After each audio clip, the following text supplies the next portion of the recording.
Whoever came up with the me bounce thing,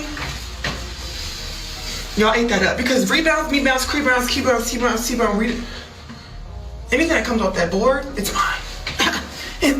It's mine. Angel Reese rolled into All-Star Weekend with the kind of swagger you'd expect from a player convinced the world was waiting just for her. She showed up, camera ready, expecting the city to pulse with her energy and the fans to lose their minds over her every move. But as the lights flickered and the arena buzz died down, reality hit. The spotlight she'd counted on was already fading, and the crowd wasn't cheering for her. They were still asking, "Where's Caitlin Clark?" The wildest part? Reese genuinely thought she could capture Clark's magic by simply being nearby, like proximity alone could turn her into a superstar. She believed standing beside greatness was all it took to claim it for herself, never realizing that true impact isn't borrowed. It's earned over time with real moments, not borrowed glow. It's one of those things where it's like, it's very clear that one side is absolutely trying to milk whatever rivalry there is.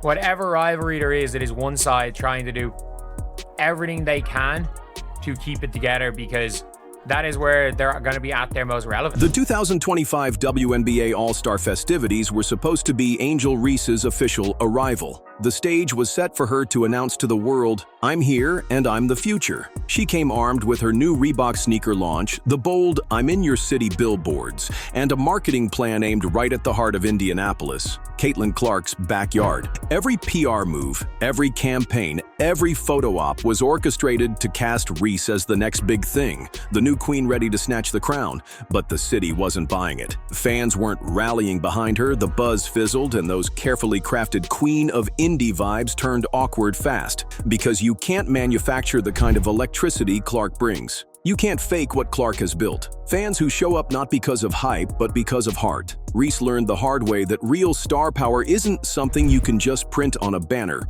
or blast on a billboard. Angel, me bound, prayer, Reese. You're only relevant because you keep bringing up my precious CC. You want to pull up with your billboard Reebok ad in Indiana talking about you in her trap. Man, stop it. You out of there. You hear me? My precious CC don't be in no trap. Real talk. You hear me? At the end of the day, she don't do those type of things. Yes. You hear me? Don't put that on. Don't put that with her name at the end of the day. If you be in a trap, that's your business. You hear me? Whatever the case may be.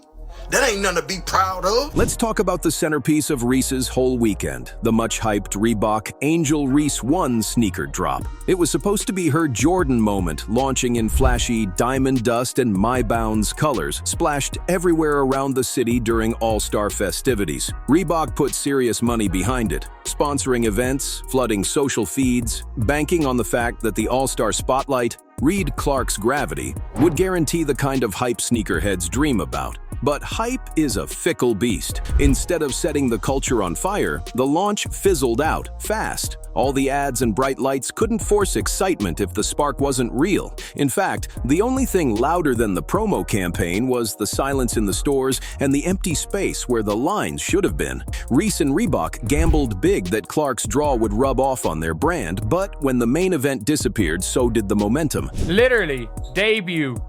It's got to be when she plays Caitlin Clark. So they obviously ended up debuting at All-Star Weekend because Caitlin didn't play when they were in Chicago. When Caitlin didn't play, or Caitlin's not playing in this game, so they're debuting at All-Star Weekend. The plan was to literally go and use Caitlin Clark for the launch of it. And I'm like, the biggest flaw in Reese's master plan wasn't the shoe color or the marketing tagline. It was the assumption that being in Caitlin Clark's orbit was enough to draw a crowd. Reese didn't show up with a mission to dazzle or convert fans with on-court greatness. She bet everything on the idea that Clark's presence would generate automatic hype, as if just sharing the stage would sprinkle stardust on her brand. But true fandom can't be tricked. People didn't flock to the arena to see someone bask in borrowed shine. They came for the real deal. Reese's entire playbook relied on capturing overflow buzz from Clark's celebrity, never realizing that the spotlight doesn't always reflect. It often reveals who's truly ready and who's just hoping for a shortcut to the top. But there is the part of me that's like, is this really necessary? And shouldn't Angel Reese be able to market herself at this point without invoking or even, insinuating some sort of attachment to Caitlin Clark.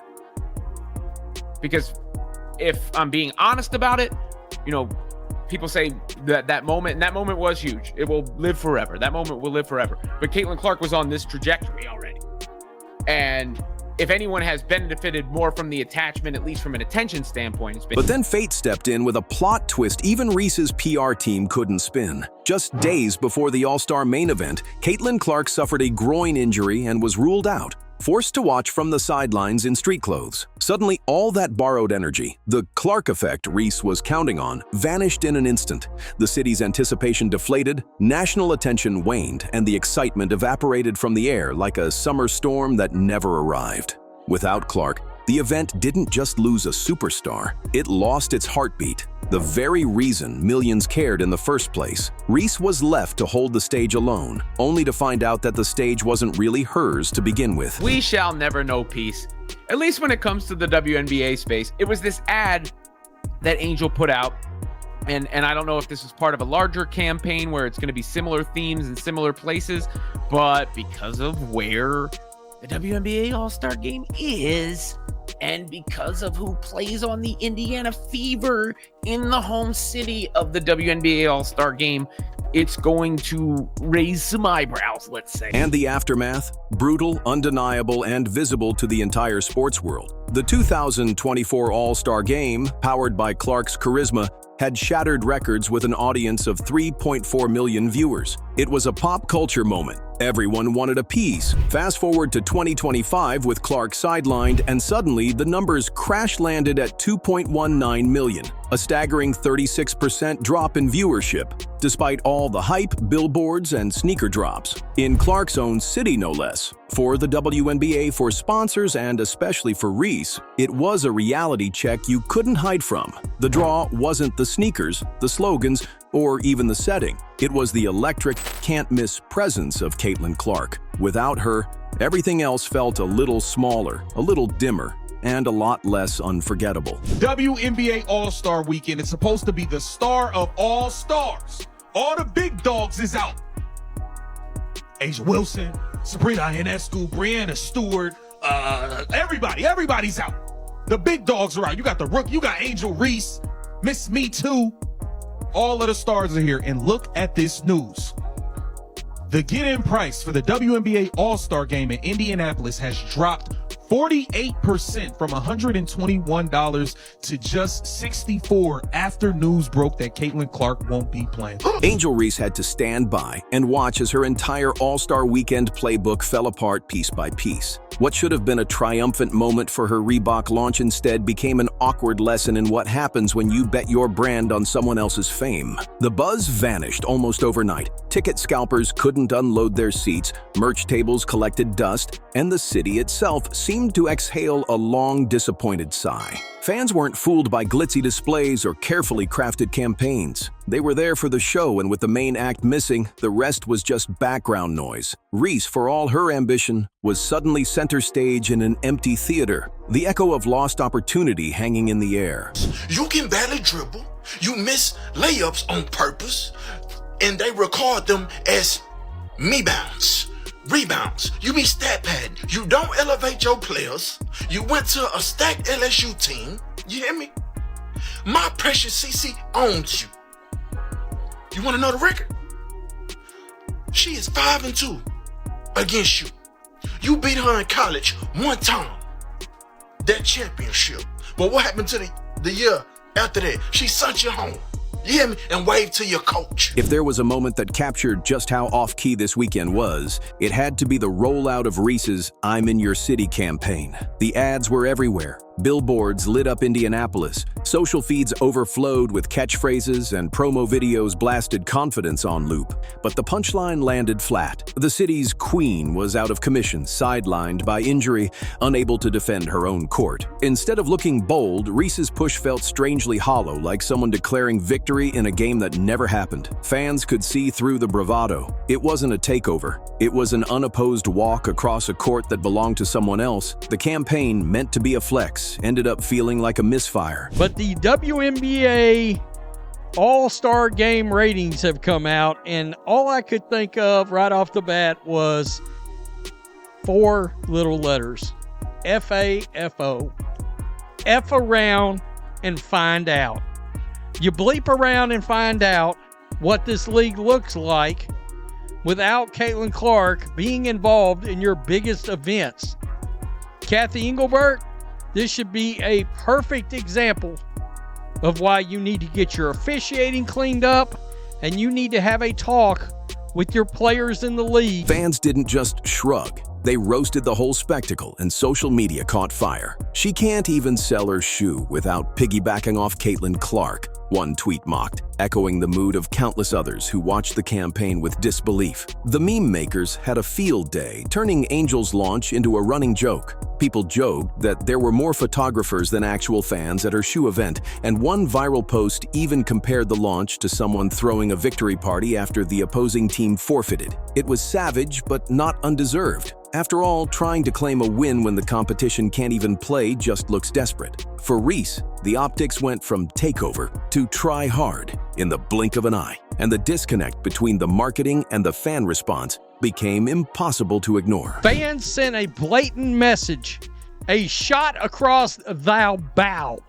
All right, and your ship, well, without Caitlin Clark, the WNBA and all their pay us what you owe us action, that action will sink. That action will sink. Woo! WNBA All-Star Game sees ratings drop without Caitlin Clark, and it's ugly. It's real ugly. Who is this? Let's zoom out for a second. Angel Reese had the runway laid out perfectly. She was in Indy, supposedly the star of the moment, with her very own Reebok signature shoe launching on All-Star Weekend. Billboards plastered the city. Her marketing squad worked overtime, and every detail screamed, "Big things are coming." Yet when the moment arrived, the response was a deafening silence. The buzz fizzled before it started. Local fans weren't camping out for sneakers. National sports shows barely covered the drop. The All-Star hype machine had stalled. The truth? The city wasn't waiting for a new face. They were holding out for the return of the only star who'd ever made them care. Reese, who aimed to capture the city's attention, discovered the harsh reality. Real star power can't be faked, and you can't force a celebration when the crowd is looking the other way. So the WNBA's All-Star Game went down 36%. That is a lot. That's more than a third from last year. Last year was over 3.4 million people, and it went down to 2.1. Now, you could say is a success. Yeah, for women's sport, that is still a lot of people. But at the same time, it really isn't a success, because think about it. It's the only sport playing. It's the only game that's going. And you only could draw that. Desperate to save face, the WNBA PR team tried spinning the aftermath, calling 2025's All-Star viewership a win by comparing it to the pre-Clark era of 2023. Sure, 2.19 million viewers sounds impressive next to the old 850,000 baseline, but it's a steep fall from the 3.44 million who tuned in when Clark actually played. The fans saw right through the smoke and mirrors. It was a return to irrelevance masked by clever math. Even Friday night's events, the three-point contest and the skills challenge, drew a respectable 1.32 million, almost double the year before. But let's be real, those weren't new Angel Reese fans showing up. That was still the Caitlin Clark effect, fans hoping for just a glimpse or an update on the star who'd become the heartbeat of the league. No campaign, no shoe, and no amount of marketing could cover up what was missing. Without Clark, even the biggest moments felt just a little bit smaller. There's no comparison between y'all two. You hear me? And she has a $28 million Nike deal. Nike is better than Reebok last time I checked. And Angel, me bound pray up Reese. Last time I checked, you said Indianapolis was racist and they was dangerous. Why did you show up? Because you could have just watched from the crib. You hear me? So let me tell you this. Please stop associating my precious Cece with the trap. She don't know what a trap is. At the end of the day, she might know what a rat trap or mouse trap is, okay? But anything else other than that, please do not. No. We not gonna do that. Even inside Reebok, there was a sense of quiet doubt. In Netflix's documentary Power Moves, Shaquille O'Neal was caught on camera bluntly admitting that Reese needed to be decked out in Reebok gear when facing off against Caitlin Clark. In other words, the only way to get people buzzing about Reese was to put her in Clark's orbit. That's a brutal truth for any aspiring superstar, and a clear sign that your brand isn't strong enough to stand on its own. The docuseries laid it bare. Reebok strategists openly discussed how to boost Reese's relevance, not by building her unique appeal, but by keeping her close to Clark. By the time All-Star Weekend ended, Reese's own social posts had a defensive edge. Her shout-out to the players was read by many as a dig at the Indiana fans who'd actually been polite all weekend. It was a weird flex after a weekend that hadn't gone her way, proof that she was still searching for a narrative that fit. Man, look, I don't know what the fuck Angel Reese was thinking. She wanted her shoe that just came out a couple months ago. The cost $1,000. Now look, I'm all for athletes getting a shoe deal, having their design, specified, perfect shoe that significant to them and to other fans. But $1,000 for a shoe, love, I love you, I really do. But you definitely been on some shit, like lately. I'm not going to lie to you. You have. But $1,000, no. By Sunday night, the damage was clear. Reese had tried to make All-Star Weekend her own, betting that massive TV ratings and Clark-generated buzz would help her shoe launch land with a bang. Instead, she got a lesson in the difference between hype and real momentum. The viewership dip, the empty excitement, the social media backlash, all of it pointed to one thing. Trying to build your fame by riding someone else's wave is a recipe for disappointment. The truth is, Clark's power as a star comes from within. She gets billboards because she's already the person fans line up to see. Her shoes sell out because people feel invested in her story, not because of a clever slogan or a glitzy event. Reese tried to shortcut the process, and it showed. Fans could see right through it. The whole episode was a crash course in why you can't fake greatness and why genuine connection always beats borrowed spotlight. So one of his genius decisions was this. Fucking signing her, Angel Reese. If you don't know who she is, she's the queen of like fish out of water going after a rebound that she shot herself and can get in the net ever.